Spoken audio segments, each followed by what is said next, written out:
Hi, and welcome to faerireads, where I talk about things that make the mundane more magical, namely books. This video is the second part of my bookshelf tour. I will link to part 1 in the cards and in the description below.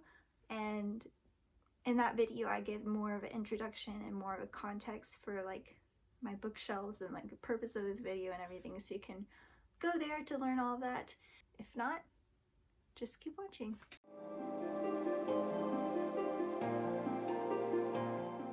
Alright, so we've already covered the bottom 2 shelves of books in my bookshelf tour, so we are about to move up and do the top 2, the very top.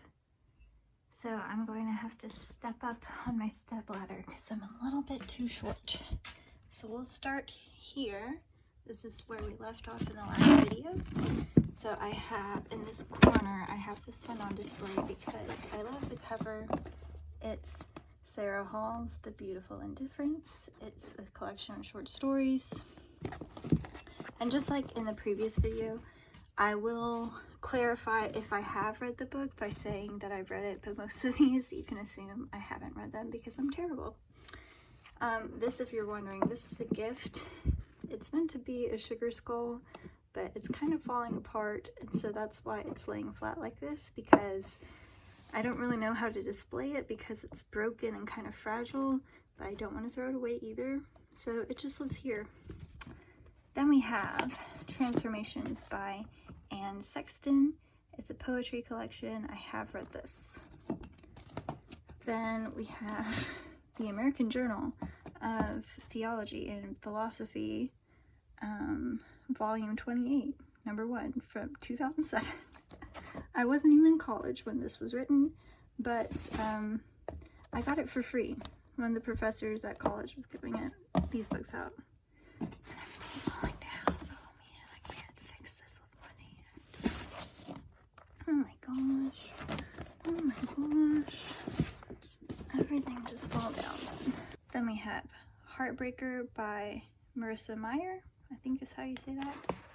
I do love the cover of this one. It's a collection of short stories. Have yet to read it. Then we have False Mermaid by Erin Hart. Haven't read it. It's supposed to be a mystery, but I'll be honest, I was just intrigued by the title, Mermaid. I love everything to do with mermaids. Then we have Mamrie Hart's You Deserve a Drink. I have read this. It's hilarious. I love Mamrie Hart. She's funny. Then we have Evolving in Monkeytown by Rachel Held Evans.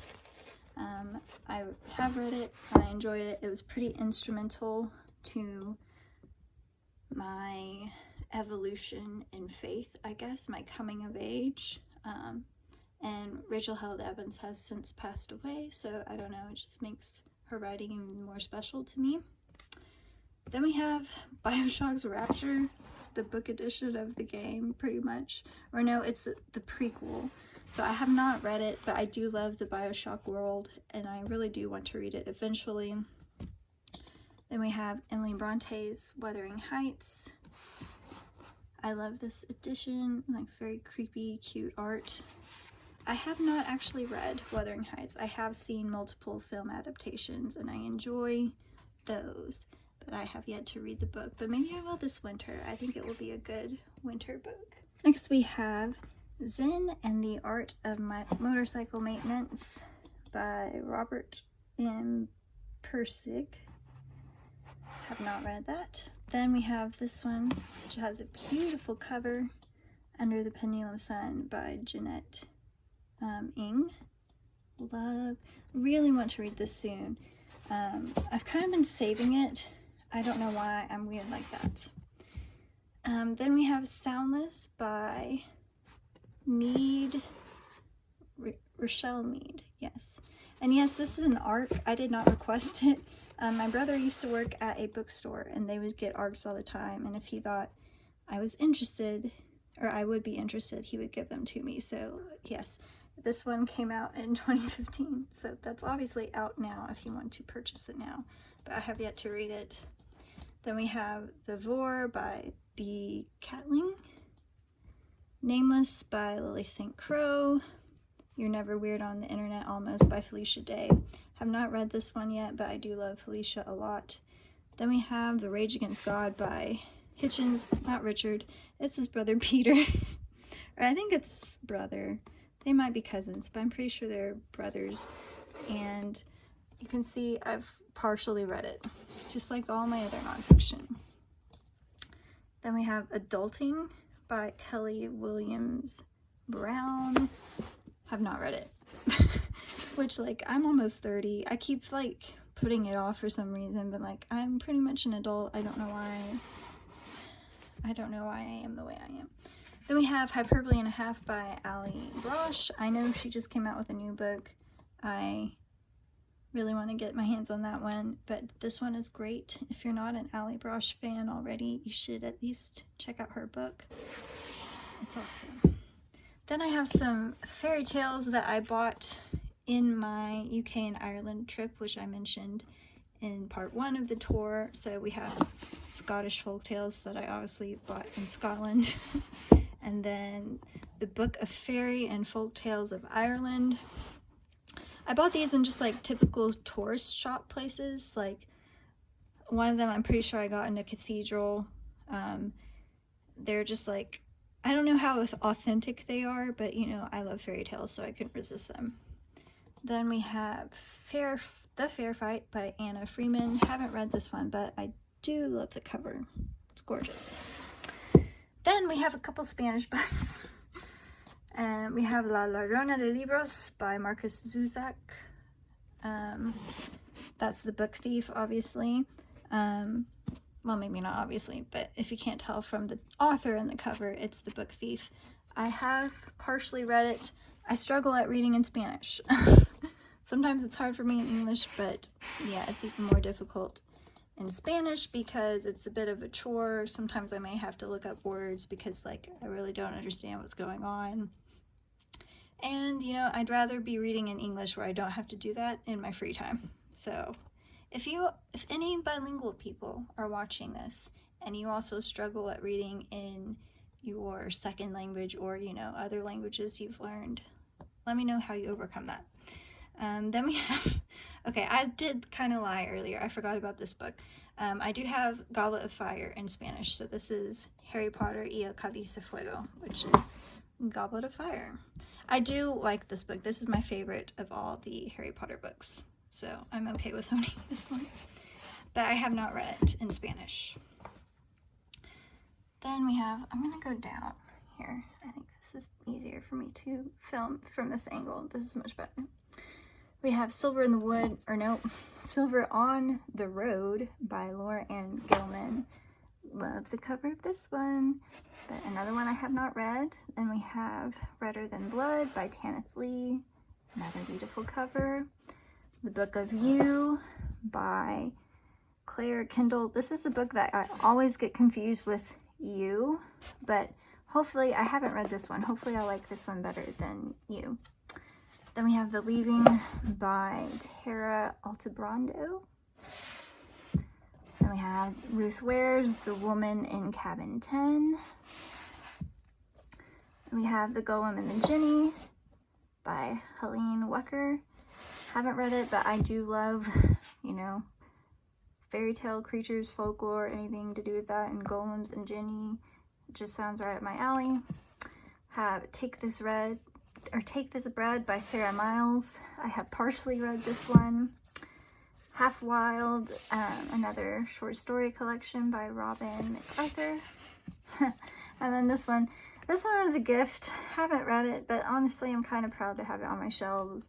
It may be super salacious, I don't know, but just on the principle, I kind of like having this book. But it's Fire and Fury by Michael Wolff.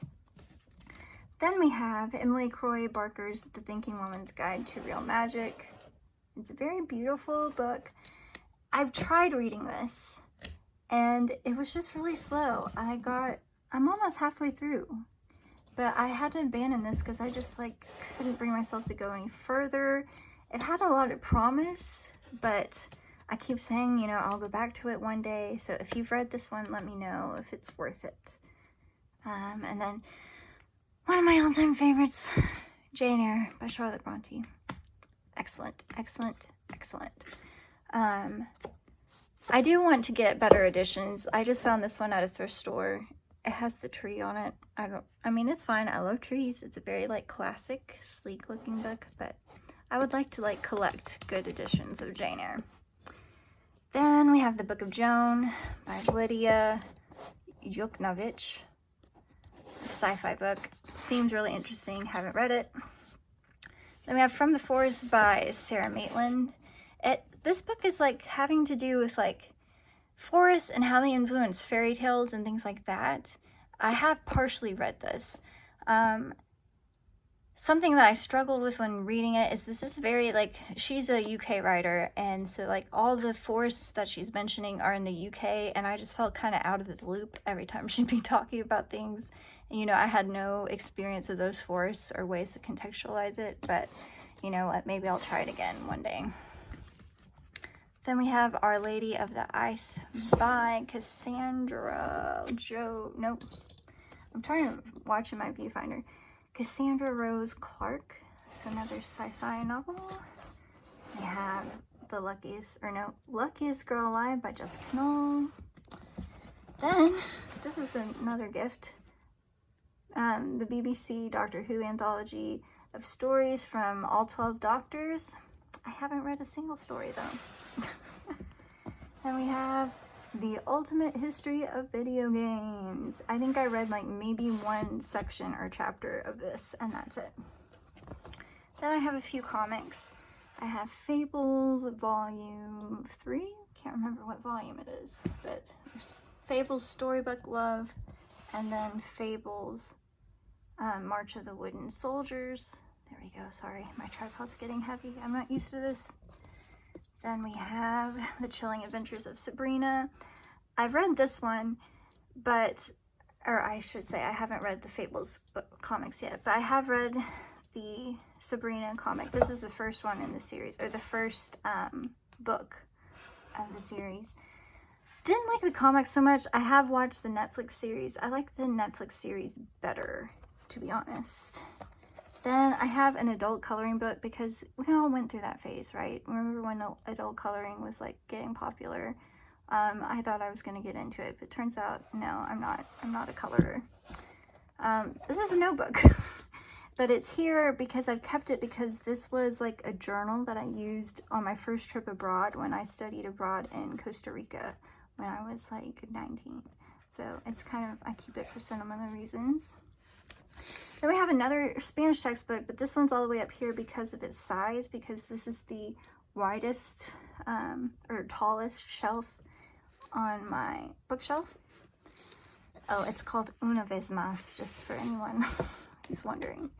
Then we have another textbook, Assessing English Language Learners. And then we have Primer Paso a la Cultura, another Spanish textbook. Then we have like a table, what's the word? Like a coffee table book. Guillermo del Toro's Pan's Labyrinth. Inside, it's basically like a behind the scenes of the movie. This is probably my favorite movie of all time, so I had to have the book. And then I have an Atlas of China. National Geographic's Atlas of China. I did study Chinese in college and in high school. I started to minor in it, but then I switched to linguistics, so my dad got this for me because he knew I was interested in Chinese culture and everything, so that's why I have that. And yes, you can see the top of my shelf above my TV. That's where I put things that I don't want the cats to get into because they can't reach all the way up here, so yeah, eventually maybe something nice will go there, but that's what that is for now.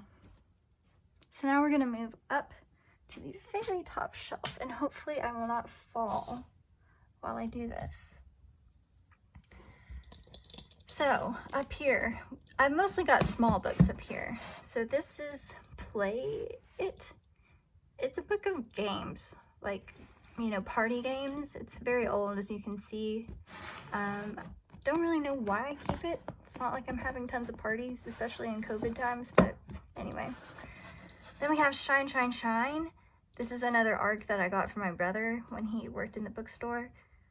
This is a wonderful book. It brought me to tears. I remember staying up late at night in my bed at my parents' house because I was like compelled to read it. I pretty much read it in one sitting, and yeah, it was beautiful. It's a lovely, lovely story. Then we have Picturing the Rose, A Way of Looking at Fairy Tales by Marsha Lane. This is another book I used for my thesis, so I have read that one. This is The Craft of Research. This was like a required textbook for my college program, and I don't think I cracked it open once. It's like a reference novel for writing research papers. Then we have The Boilerplate Rhino by David Quammen. This is another one for my nature I'm getting so tired of talking. It's another one for my nature class that I have read partially. Then we have Spinning Starlight by R.C. Lewis. I think this is the sequel, right? Yeah, this is the sequel to Stitching Snow, which I have read, but I have yet to read this one. Then we have As You Wish, Inconceivable Tales from the Making of the Princess Bride. I love The Princess Bride. I have read the book, but of course I also love the cult classic movie with Carrie Ells. It's amazing, amazing film, and the book is really good as well. And it's just like, you know, goes into the making of it and behind the scenes info. So if you're a big Princess Bride fan and you haven't read this, you need to check it out.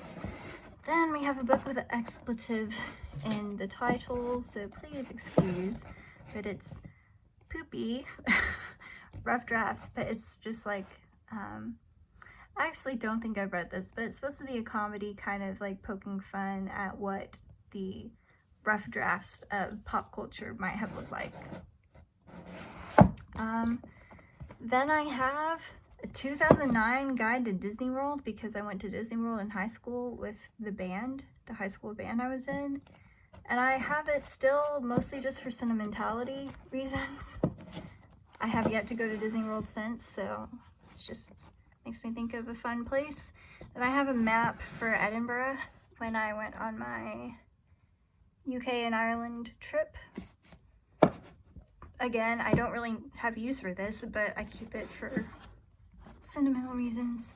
Then we have a copy of The Hobbit, which I haven't read any Tolkien, or at least I should say I haven't read any of his fiction. I've read some of his nonfiction, like about fairy tales and about, you know, Christianity, but I haven't read any of the Lord of the Rings books, including The Hobbit. Then I have Charles Dellent's Dreams Underfoot. I have read most of this. Yeah, if you can see where my bookmark is. I've read most of this, but you know, in moving houses over the years, this used to be a book I kept by my bed and like in between books I would read because it's sort of a series of short stories. But after moving a lot, I just stopped doing that and I never picked it back up. And then this is another Charles Dellent. It's The Dreaming Place. Haven't read it. Then we have D.H. Lawrence's Sons and Lovers. It's a classic, but I haven't read it.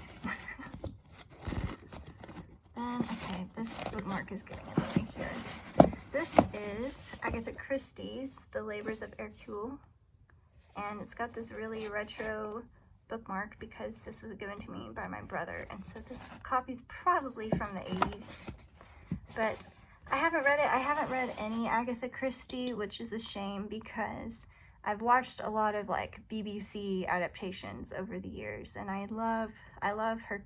I love Poirot. I love Miss Marple, but I haven't read any of the books. Then we have the Song of Ice and Fire series by George R.R. Martin. I do have the first book, but I think I loaned it to my brother and I never got it back, or if he gave it back to me, I don't know where I put it. So those are the books that I have. Then we have a Stephen King, The Tommyknockers. Again, like I said before, I still haven't read any Stephen King. Then we have Agatha Christie's Murder on the Orient Express. Have not read this, but I've seen so many adaptations of Murder on the Orient Express that I know who done it, and it's actually like probably out of all the murder mysteries I've ever watched, this is the most memorable of who done it. If you know what I'm talking about, you know what I'm talking about. But So I don't know if I should read, if I'll ever actually read the book, because I feel like the mystery's ruined. If you disagree, let me know. Then I have some manga of The Ancient Magus's Bride. I finally have copies 1 through 3. I have read the first volume, but I haven't gone on to 2 or 3 yet. Then we also have The Girl from the Other Side. This is more manga, have not read it. We have Midnight Riot by Ben Aronovich, have not read it. The Girl on the Train by Paula Hawkins, haven't read it. Neverwhere by Neil Gaiman. I have seen one of the films, or maybe it's the only film, I can't remember. It's like kind of claymation-y, I think. I've seen the film, but I haven't read it. Then I have a Doctor Who novel. I think this was a random gift from my brother. Galaxy 4. Haven't read it. This is another reference book from college. The Hard Race handbook. Never used it. Then I have another copy of You. So one of them was a gift from my brother, and I didn't have the heart to tell him that I already had a copy, and I've kept it for some weird reason. Then I have Ready Player One. Haven't read it. Gone Girl. Haven't read it, but I have watched the movie, so I'm probably honestly never going to read the book. Then we have William Shakespeare, Much Ado About Mean Girls.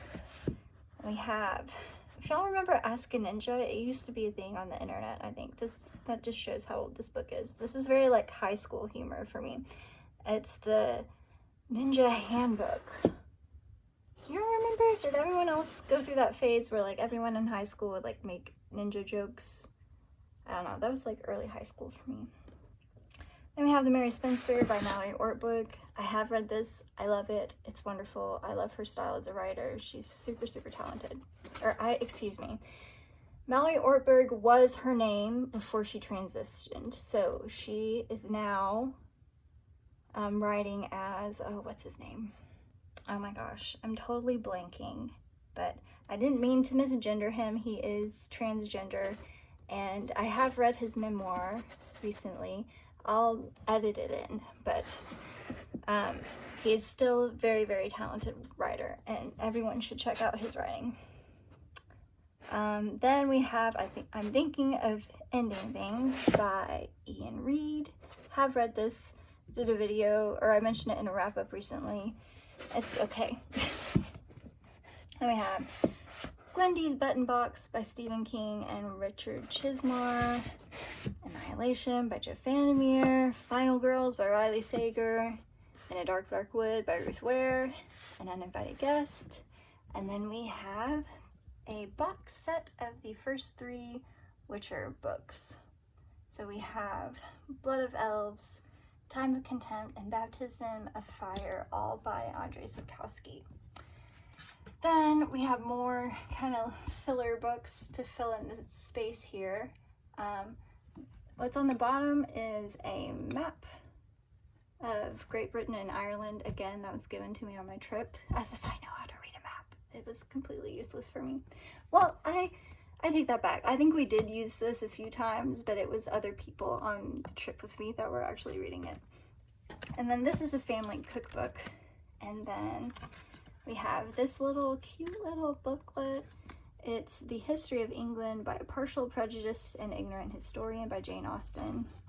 And I bought this in Bath. And then you have this mirror, obviously. Hello, say hi to yourself. And then another one of my little sugar skull cuties. And that's it. So that concludes the top 2 shelves. Or wait, there they are. That concludes the top 2 shelves on my shelf tour.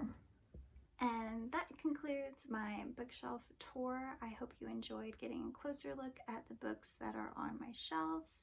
If you'd like to see me do this again, maybe when I fill out my shelves a bit more and I get more books, let me know. Maybe I can do updates, you know, as time goes on. And yeah, just leave any feedback in the comments below. I'm looking forward to hearing from you. And thanks for watching. Bye.